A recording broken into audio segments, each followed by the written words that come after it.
Dan, talk a little bit about the challenges that veterinarians are facing today.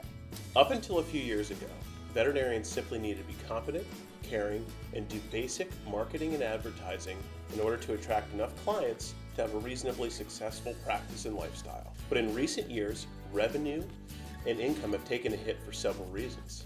Clients who used to buy prescription drugs from the veterinarian now buy online or in such places as Costco. In one instance, a practice that we worked with saw revenues overall drop from 30% to 10%. Premium pet foods that were once exclusive to the veterinarian are now available everywhere, and they just can't compete on price. Overcrowding of new veterinarians in the marketplace are also a factor. And finally, corporate takeover of independent practices with seemingly endless pockets for marketing and advertising. It's true that times are tough. What can a small practice do to survive? The rules have changed. The veterinarians can no longer do what they've always done and hope to have a successful practice. Sadly, it's not the veterinarian who's best at what they do that has the most successful practice. It's the veterinarian that does the best marketing. Research shows that customer engagement is the new key to building wealth for the independent veterinarian. Here's why I say that. Your existing clients are your most profitable group. They're more loyal, they buy more often, they're predisposed to bringing their pets to you for their care, they're less price conscious, they're more inclined to accept your recommendations, and they're much more inclined to refer other clients to your practice. Keeping your clients is critical to the survival of a small practice. What are the top reasons that veterinarians are losing clients? It's very simple. Number one, no ongoing contact, meaning no real relationship with the clients.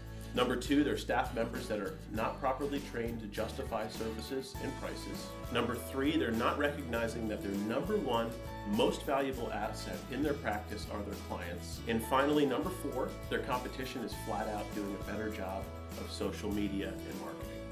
The problem is, most veterinarians don't realize that losing clients kills profitability. All these services are done for you. Once a month, we'll send out a quick questionnaire and schedule a brief 15-minute phone call to gather some information to make your newsletter unlike anyone else's. And we handle everything from there. We write the content for the newsletter, we do the design and layout, we send out the proof for approval, then we print and mail it, and it lands in your client's mailbox to work its magic.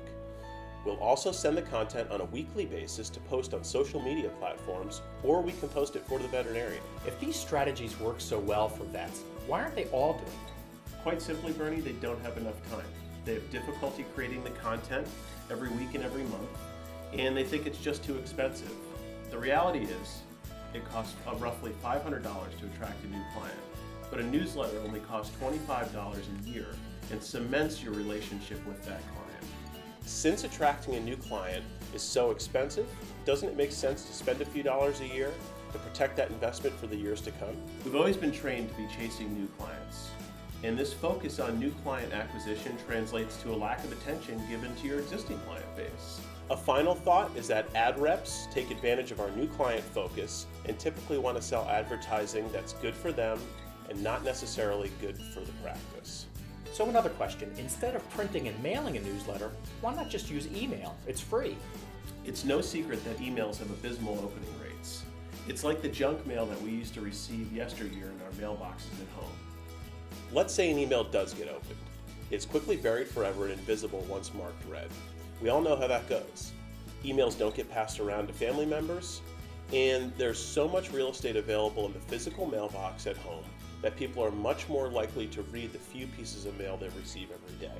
It's much more visible and much more tangible.